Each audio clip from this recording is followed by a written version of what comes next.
Segunda carta aos Coríntios, capítulo 12, versículo 20, a parte A.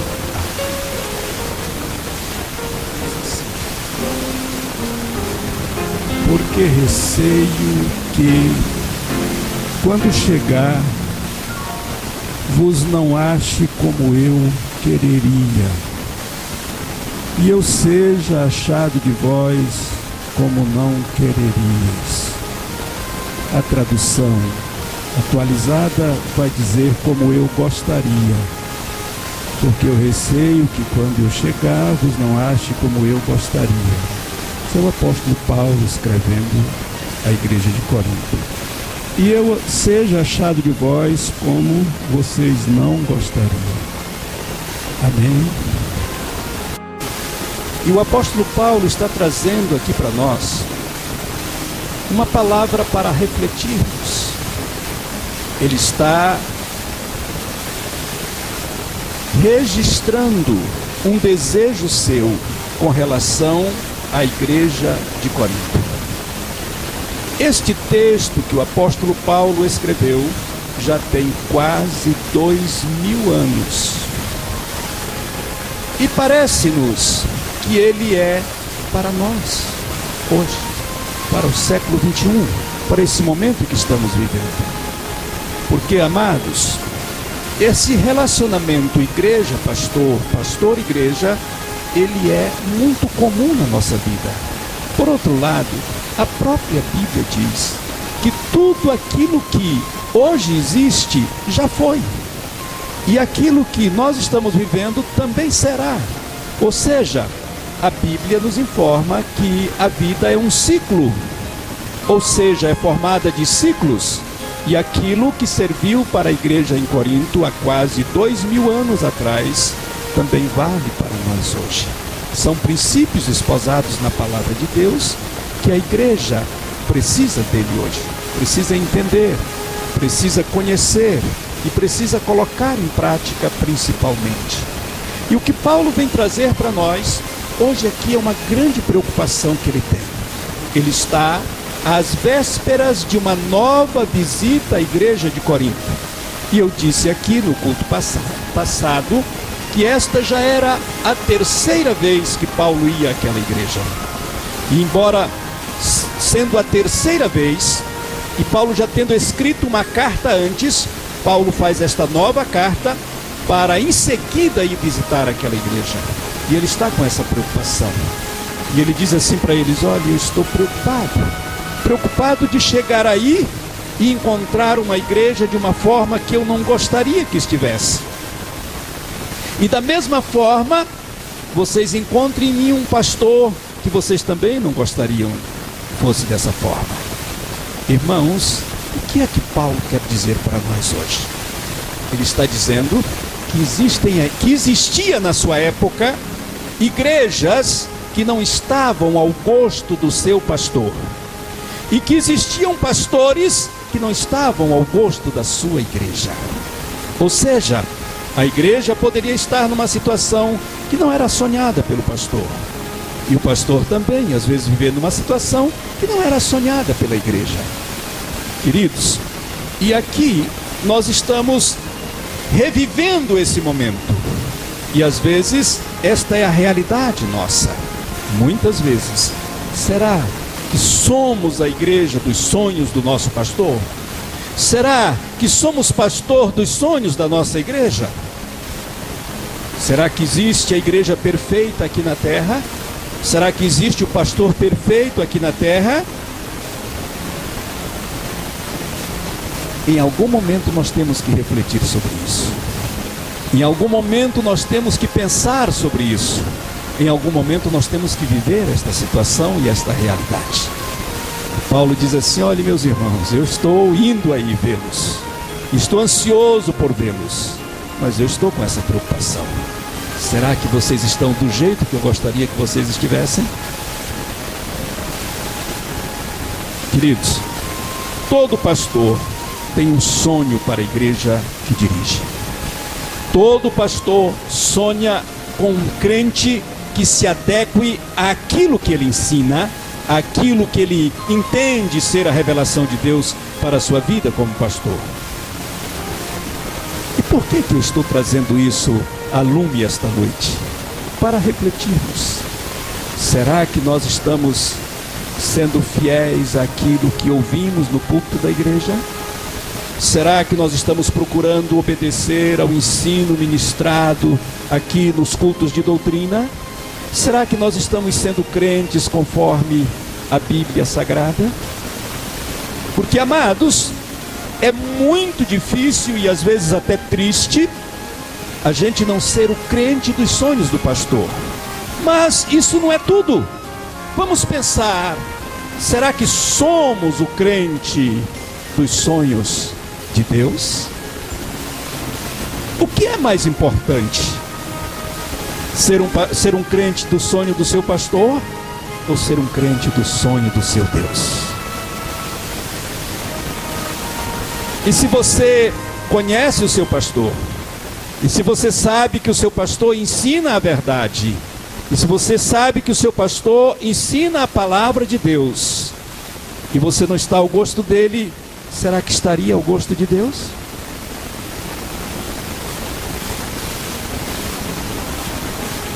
Nós estamos passando por muitas mudanças, meus irmãos.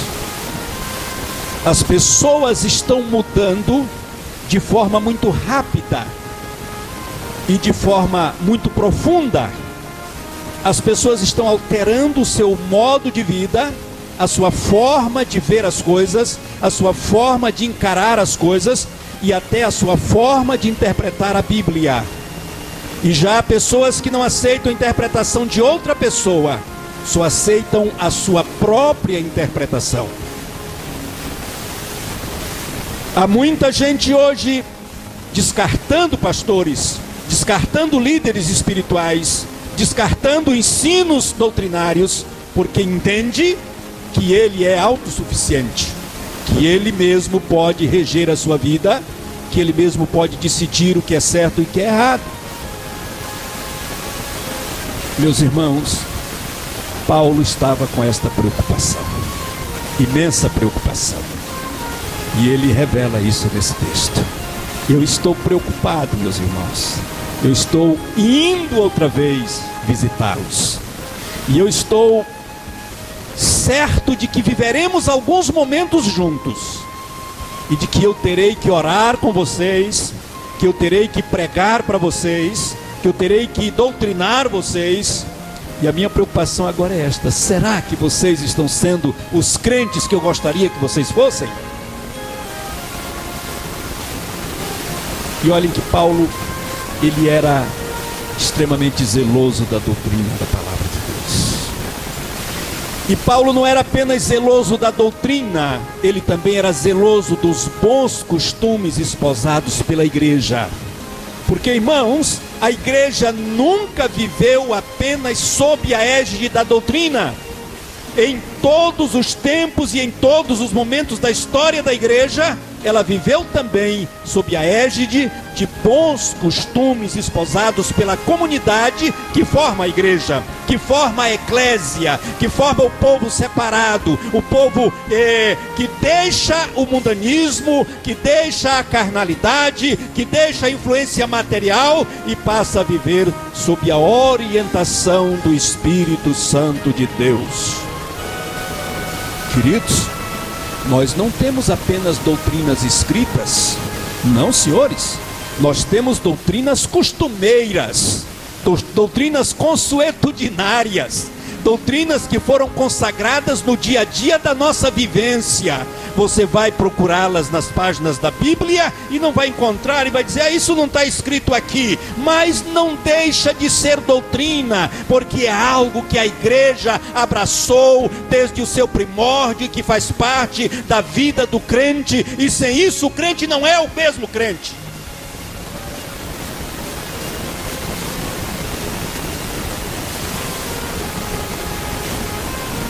Por exemplo, nenhum crente pode jogar sinuca, jogar baralho, jogar na loteria, Não é verdade? E você vai percorrer páginas e páginas da Bíblia e não vai encontrar isso assim de forma positiva. Não joguem. Não. Você não vai encontrar isso aqui.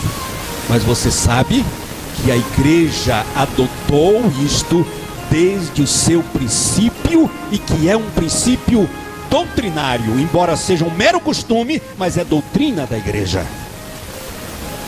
E eu hoje não posso chegar aqui e simplesmente ver pessoas que estão viciadas no jogo, que estão fazendo fezinha na loteria e dizer que estes crentes estão ao meu gosto ou ao gosto da palavra de Deus, porque isso seria uma hipocrisia. Não é verdade?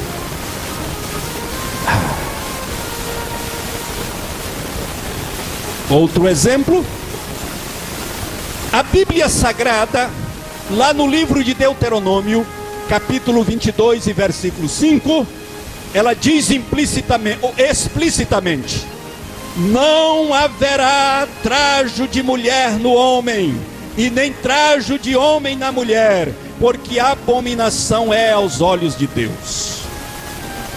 Quer conferir na sua Bíblia? Porque vão dizer que só tem na minha. Já me disseram por aí: ó pastor, tem coisa que só tem na sua Bíblia, na minha não tem.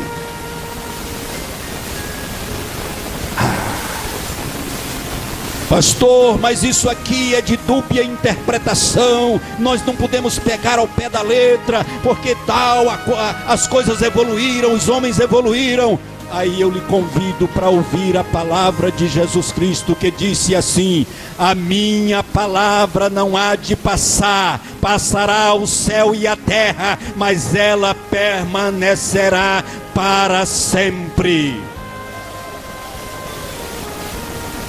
Ah, pastor, mas o senhor não pode dizer isso, porque hoje, se o senhor disser isso, o senhor vai perder membresia, o povo vai sair da igreja, o povo vai para outras igrejas que podem os homens vestir roupa de mulher, que podem as mulheres vestir roupa de homem, porque lá isso é muito normal.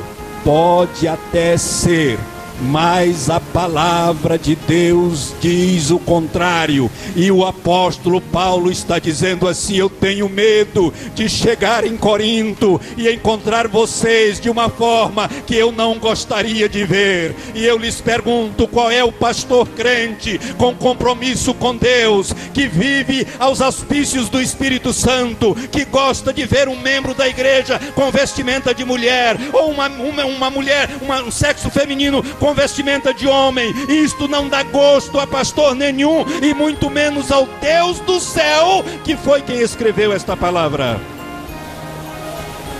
Ah, pastor, o senhor está sendo fundamentalista, o senhor está sendo agora muito pesado, isso é coisa do passado. Do passado, meu irmão, só se essa palavra também for. Se você não está ao gosto deste pastor, estará ao gosto do Supremo Pastor Celestial? Fica com você, meus irmãos.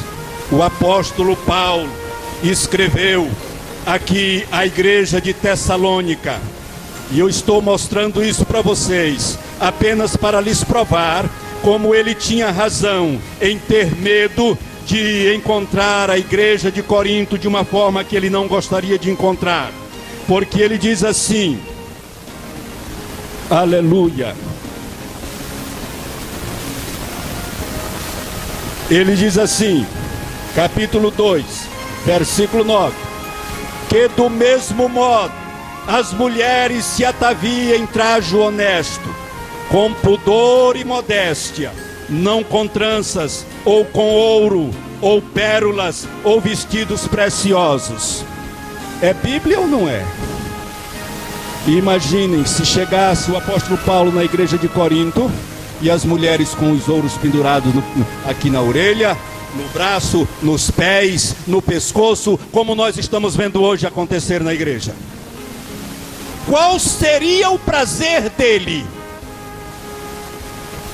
Ele tinha razão. E eu fico imaginando, apóstolo Paulo, será que você é pastor, o senhor é pastor da igreja de Araguaína? porque eu também estou com esse temor, querido apóstolo Paulo. Eu temo ir para a igreja no domingo, porque eu chego aqui e os crentes não estão como eu sonho, os crentes não estão como eu gostaria, porque estão com exageros tremendos aqui na igreja. Pessoas que vêm para a igreja seminus, pessoas que vêm para a igreja com roupas extremamente extravagantes, pessoas com penduricalho por tudo enquanto é parte do corpo, pessoas que deveriam até dar exemplo. E como é que a gente tem prazer dessa forma? Querido apóstolo Paulo, o senhor parece que vivendo o meu drama aqui neste lugar, mas eu ainda preciso dizer, como ele disse à igreja lá em Corinto, eu digo à igreja em Araguaína: eu estou, meus irmãos, muito preocupado em encontrar vocês de uma forma que eu não gostaria. Agora eu tenho uma preocupação muito maior que esta, é que Jesus encontre vocês de uma forma que ele não gostaria. Porque o apóstolo Paulo foi à igreja de Corinto pela terceira vez, e certamente poderia ter voltado lá outras e outras vezes. Eu venho à igreja de Araguaína no domingo, e volto na segunda, e volto na terça e na quarta, e poderei voltar muitas e muitas outras vezes. Agora o Supremo Pastor vai voltar uma única vez, e desta vez ele levará a sua igreja, a igreja preparada.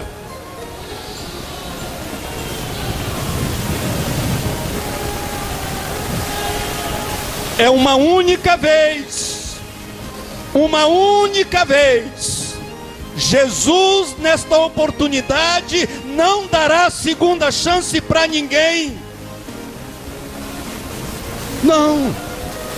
Ah, pastor, mas Jesus é misericordioso, Jesus é bondoso, ele não vai perder para Satanás, ele vai levar a maioria para ele, o céu é que vai ter mais. Eu não sei até que ponto isso pode ser verdade. Eu sei que ele deu uma segunda chance para Jonas, eu sei que ele deu segunda chance para muita gente, mas a Bíblia diz que ele virá, todo joelho se dobrará, toda boca confessará que ele é o Senhor, para a glória de Deus Pai. Mas depois disso ele instalará o seu reino na terra, e quem for com ele é para sempre, e quem ficar é para sempre.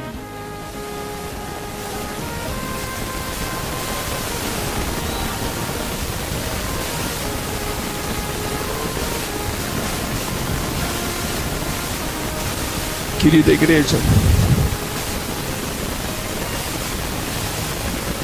há muita gente pensando assim: não, eu vou para o céu porque eu nunca matei ninguém, nunca tirei a vida de ninguém. Outros pensam: não, eu vou para o céu porque eu nunca roubei de ninguém, nunca roubei. Outros dizem assim: não, eu vou para o céu porque eu sempre fui muito fiel ao meu marido, muito fiel à minha esposa, eu vou para o céu. Olhem, senhoras e senhores, o que vai tirar muita gente do céu é coisinha muito pequena. O que vai fazer muita gente ficar aqui são aquelas coisas que você acha que pode.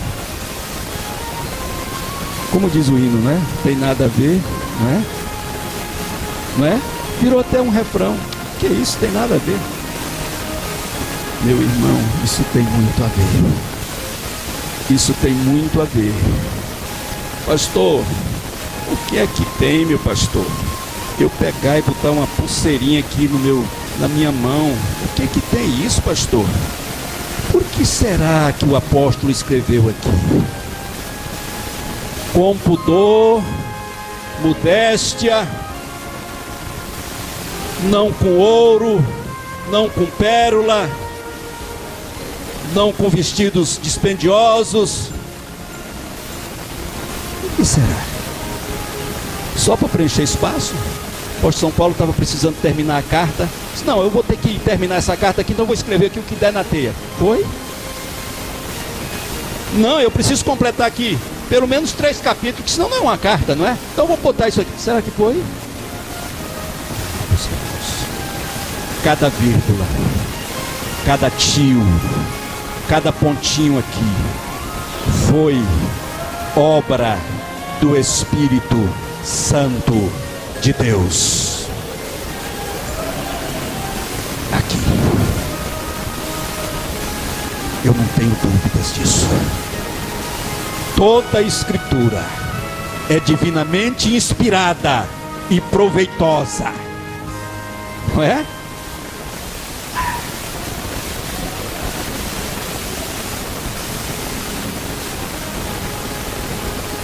Eu ontem fui a uma congregação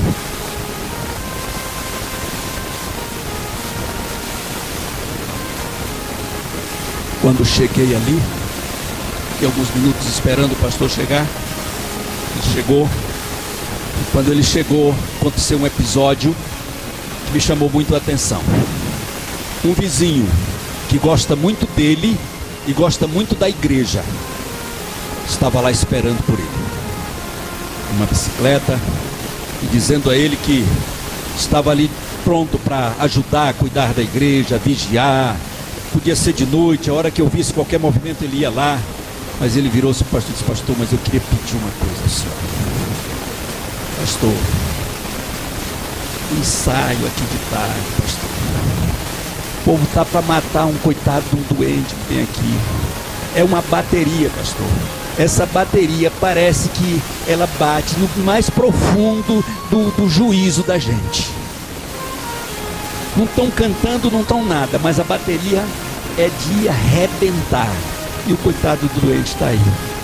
Quando é sábado, ele já sabe que vai piorar, porque os bateristas arrebentam com ele. E eu fico pensando: meu Deus, será que esse é o tipo de crente que dá alegria ao seu pastor? É esse o tipo de crente que Paulo queria encontrar lá em Corinto? Olhem só o que ele escreveu. Só para vocês terem uma ideia, ele escreveu um negocinho aqui para esse povo exagerado, porque exagero, meus irmãos, é em toda área. Gente pode fazer exagero em toda coisa. Olha só o que ele disse aqui para esse povo: mas faça-se tudo com decência e com ordem.